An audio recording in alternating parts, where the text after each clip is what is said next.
Doctor ইউনূসের কথা শুনে লাফাচ্ছে, আর ওই জামাতের ওরা কয়দিন আছে, জি আপা, সামনের 1 মাস থেকে কিনা দেখো। জি আপা, দোয়া করেন আপা। আর আমি আপনাকে 1 মাস থেকে কিনা দেখো, তখনই আপনারা যারা বেশি বাড়াবাড়ি করেন কোথায় যাবেন সেটা বুঝে নিয়েন। জি আর আপা, এই তালিকা সব করে রাখো। আপা আর আর যারা এই যে ঘর বাড়ি ভাঙা পোড়ানো, আমি তো আছি, তোমরা কেমন আছো? জি আপা, আলহামদুলিল্লাহ আপা। আমার চিনছেন, আমি ছাত্রলীগের যুগ্ম আহ্বায়ক গোপালগঞ্জ সদরের আপা। হ্যালো হ্যাঁ, আপা, আপনাকে খুব মিস করতেছি আপা। দেশের অবস্থা তো হ্যাঁ, খুবই আপা, দেশের অবস্থা তো খুবই খারাপ আপা। আমাদের খুবই খারাপ। সবার উপরে শুরু করছে এখন খুন করা। আপা, আর ওই যে আজকে গতকালকে রাতে তো আপনার পার্টি অফিস থেকে 6 জনকে গ্রেপ্তার করছে, মানে গোপালগঞ্জের পার্টি অফিস থেকে আপা। আপনি নিউজ জানেন কিনা আপা? হুম। আমরা তো বাড়িতে ঘুমাইতে পারতেছি না আপা। এটা প্রশাসন খুব মানে খারাপ করতেছে, যৌথ বাহিনী অভিযান করতেছে আপা, এই অবস্থা। হ্যালো। হ্যাঁ, ওখানে তো একজন শিবির আর একজন হলো ছাত্র দল, তাদেরকে বসাইছে এখন গোপালগঞ্জে। জি আপা, এইটা আসলে গোপালগঞ্জে এখন আপা আমার আমার আসলে আপনার সাথে অনেকদিন ধরে কথা বলার ইচ্ছা ছিল, বাট আপনি ধরছেন, অনেক ধন্যবাদ আপা। আর আমাদের গোপালগঞ্জে একটা দিক নির্দেশনা দিবে এরকমের একজনকে একটু সেট করলে আমাদের জন্য ভালো হয়। আর দ্বিতীয়ত তাহলে সারা বাংলাদেশের নেতাকর্মীরা হয়তোবা নামতে পারতো। হ্যাঁ, একজনের নাম বলবা, সাথে সাথে তাদের একটা মামলা দেবে এবং গ্রেপ্তার করে নেবে। ও, তাহলে তো তাহলে তো সেটা তো আসলে তাহলে আমাদের কোন দিকে যে যাব আপা আসলে। আহ, না, নিজেদেরই করতে হবে, যে যেখানে যার অবস্থান থেকে কাজ করতে হবে। আপা, আমার ইউনিয়ন হলো বুড়াশি ইউনিয়ন। এই যে আপনি যে নৌকায় করে চলতেন, মানে যে রাস্তা দিয়ে যেতেন। বাহ, তো চিনি আমি। জি, হ্যাঁ, আমি চিনি। জি আপা, তো যার যার এলাকা নিয়ে সে সে কাজ করতে হবে, আর সবাইকে সাবধান করতে হবে। আর ওই গোপালগঞ্জ যা বলছে, গোপালগঞ্জ যখন হাত দিচ্ছে, জি তো আপা, গোপালগঞ্জে যে হাত দেয় তার কিন্তু হাত পড়ে। জি আপা, জি আপা, জি তো গোপাল, গোপালগঞ্জে হাত দিলে এটা ভালো হবে না। জি আপা। আপা, আপনি ভালো আছেন তো আপা? আমি ভালো আছি, আমি ঠিক আছে। আমি এই যে কথা বলছি সারা বাংলাদেশে, কারণ কালকেই প্রজ্ঞাপন দিছে জি আপা, এনএসআই, র্যাব, ডিজিএফ সবাইকে রিপোর্ট, আইজিপি কে ডেকে ইউনূস বলে দিছে, মানে আওয়ামী লীগ, আওয়ামী লীগের সাবেক এমপি, বর্তমান এমপি, ভবিষ্যতের এমপি হতে পারে, জি আপা, তারা তাদের আত্মীয় স্বজন, জি ক্লোজের আত্মীয় স্বজন, জি আপা, প্লাস যারা কাউন্সিলর, মেম্বার, তারপরে মেয়র, যে যেখানে আছে, এবং তাদের আত্মীয় স্বজন সবাইকে অ্যারেস্ট করতে বলছে। তোমরা কত করবে সেটাই তো কথা। হ্যাঁ আপা, এখন আমি কত করবে? আমি কালকে আমাদের ইউনিয়নের চেয়ারম্যান, আপনি চিনেন কি না জানি না, MM ননি আহমেদ ননি, উনার সঙ্গে একটা মিটিং করলাম। কথা হয়েছে অনেকক্ষণই। তো উনি দিক নির্দেশনা দিল এবং কালকেই যাওয়ার কথা ছিল আমাদের একটা মিছিল নিয়ে। বুড়াশি ইউনিয়নের যারা ছাত্রলীগ করে কর্মী যারা আছে এদের নিয়ে আমরা একটা মিছিল নিয়ে যাওয়ার কথা ছিল। কিন্তু তার ভিতরই, মানে সন্ধ্যার পরে 7টায় প্রোগ্রামটা ছিল, আহ, তার ভিতরে নিউজ আসলো যে যৌথ বাহিনী অভিযান চলবে। তো আমরা গেলাম না। ওনারা যারা গেছিল, যাওয়ার পরে আপনার অ্যারেস্ট করলো। আর ওই যে পিছন দিয়ে যে গেটটা আছে না আপা, ওই গেট দিয়ে হয়তোবা 4-5 জন ধরেন যে চলে গেছিল বাইরে।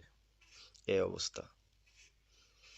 আর আমাদের যারা আসলে আমরা দলকে ভালোবাসি, আহ, আপনাকে ভালোবাসি, সংগঠনটাকে সুন্দরভাবে সচ্ছল রাখার চেষ্টা করতেছি, এদের খুব ডিস্টার্ব করতেছে। খুবই, আপনার যেদিন জন্মদিন ছিল ওই দিন আমরা আমাদের ছোট ভাইদের দিয়ে, বঙ্গবন্ধু কলেজের ওদের দিয়ে আপনার অনুষ্ঠানটা ওরা করতেছিল, কেক কাটতেছিল, এর ভিতরে ওসি নিজে এসে ওদের কলার ধরলো। হুম। মানে খুব অ্যাক্টিভ যে 4-5 জন ছেলে আছে, হিমেল, তারপর বাপ্পি, রেয়াজ, সাকিব,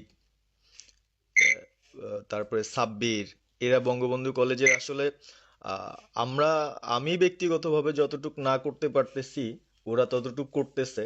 এবং আমরা একটা মশাল মিছিলও করলাম সেদিনও আপনার। আর্মি আমাদের পরবর্তীতে ওদের বাসায় যে ঝামেলা করলো, আমি একদম সামনে ছিলাম। আমি আপনার ওই ছবিটা পাঠাইছি, আপনি দেখছেন হয়তোবা। আর প্রত্যেকটা মিছিল মিটিং ইনশাল্লাহ আপা থাকি, কিন্তু এলাকার এমন একটা পরিস্থিতি সৃষ্টি হচ্ছে, সেটা হলো আপনার 75 পরবর্তীতে যেভাবে মানুষজন ভয় পাচ্ছিল, সেই জিনিসটা আপা সবাই করতে চাচ্ছে, মানে জোর করে আসো আমাদের দলে যোগ দাও। মানে দোকানে বসলে, চার দোকানে বসলে অনেক কিছু শোনা যায়, অনেক কিছু বোঝা যায়, কিন্তু এখন আহ, আমাদের দরকার সারা বাংলাদেশে, মানে আমার ক্ষুদ্র জ্ঞান থেকে বলতেছি, সারা বাংলাদেশে যে একটা সংগঠনটা চালাবে, আপনি সভাপতি থাকবেন, এবং ভারপ্রাপ্ত যদি কাউকে কোনো দেওয়া যায় যাকে ভালো মনে করেন, তাহলে আমাদের সারা 64 জেলা। না, জি আপা। দাঁড়াও, এত পাকা কথা এখন বলার সময় না। সরি আপা। এখন যার নাম দেবো তাকে সবার আগে অ্যারেস্ট করবে, জি আর আপা। তার নামে সবার আগে মামলা দেবে। জি আপা। আপা আমাদের মাঝে মাঝে ওই যে প্রেস, মানে কালকে যে প্রেসটা দিচ্ছে এটা আমি সুন্দর পড়ছি, অনেক ভালো লাগছে, এবং আমি আমার ফেসবুকে ছাড়ছি। হ্যাঁ, ওটা আমি নিজে দেখে দিছি, আমি কারেকশন করে দিছি, এবং আমাদের খুবই। ফেসবুক ওটা দেওয়া হচ্ছে, ওইভাবেই যাবে। আর আমাদের আমরা কয়েকজন নেতা ঠিক করে দিছি, তারা বিভিন্ন ইস্যুতে একটা করে স্টেটমেন্ট দেবে। জি আপা। আমার অনেক। আর তুমি নাম দিতে বলো, হ্যাঁ শেখ সেলিমের নাম দিয়ে দাও, সে চালাক। না, উনি কিভাবে, উনি উনি তো মানে আমাদের তাহলে কে চালাবে? আমাদের তা কে চালাবে? আপনি যারে বলবেন। যাকে আমি জানি বললে তো হবে না, তোমাদের এই যে বাস্তবতা বুঝতে চাও না কেন? জি আপা। এখনই যার নাম দেবা তখনই সে অ্যারেস্ট হবে। তাহলে আপনি। সাজা খান, জি আপা। হ্যাঁ সাজার খান নামছে, সবকিছু তাকে অ্যারেস্ট করছে। জি আপা। বসে বসে মানে কার কাছ থেকে কি পাকা কথা শুনে বলে তো লাভ নাই। জি আপা। এটা তো নর্মাল, আমাদের তো নর্মাল রাজনীতি করতে দেবে না। জি আপা। ওই ওসিকে কলার ধরছে, ওসির নাম কি, ওসির বাড়ি কোথায়, আপা সেটা খোঁজ করে বার করো, আমায় পাঠাও। ঠিক আছে আপা, আমার আপা যদি সুযোগ থাকে হ্যাঁ, আপা, আমি আজকেই আপনাকে ওই বিস্তারিত পাঠাচ্ছি, উনি কত সালে ঢুকছে সবকিছু পাঠাচ্ছি আপা আপনাকে। সবকিছু দাও, বলো যে এক মাঘের শীত যায় না। ঠিক আছে আপা। 15 বছর দেশ, বেতন ভাতা বাড়াইছি, রেশন বাড়াইছি, এই পুলিশের সবকিছু করে দিছি, জি আপা।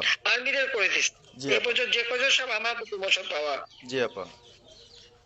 আর এখন এই ওই সুৎখর ইউনূসের কথা শুনে লাফাচ্ছে, আর ওই জামাতের, ওরা কয়দিন আছে, জি আপা। সামনের 1 মাস থেকে কিনা দেখো। জি আপা। জি আপা, দোয়া করেন আপা, আর আমি হ্যাঁ, আপনাকে। বলো বলো, 1 মাস আগে কিনা দেখো, তখনই আপনারা যারা বেশি বাড়াবাড়ি করেন কোথায় যাবেন সেটা বুঝে নিয়েন। জি আর আপা। এই তালিকা সব করে রাখো। আপা আর আর। যারা এই যে ঘর বাড়ি ভাঙা পোড়ানো, তাদেরকেও হিসাবটা নাম রাখো, এবার যেন ভুল না হয়, পরে আবার এর চাচা, ওর মামা, ওর শ্বশুর, ওর শাশুড়ি, এইগুলি যেন না হয়। আপা। এবার গুইনে গুইনে গুইনে গুইনে হিসাব নেওয়া হবে।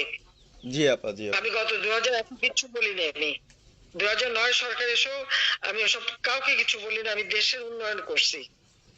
আল্লাহ এরপরে যদি আল্লাহ যদি সুযোগ দেয়, তার আগে যারা আমার নেতা কর্মীকে হাত দিচ্ছে, কোপায় কোপায় ছাত্রলীগে মারতেছে, প্রত্যেকের এক একটা শিক্ষা আমি দিয়ে ছাড়বো, আর আমি যেটা বলি আমি তা করি।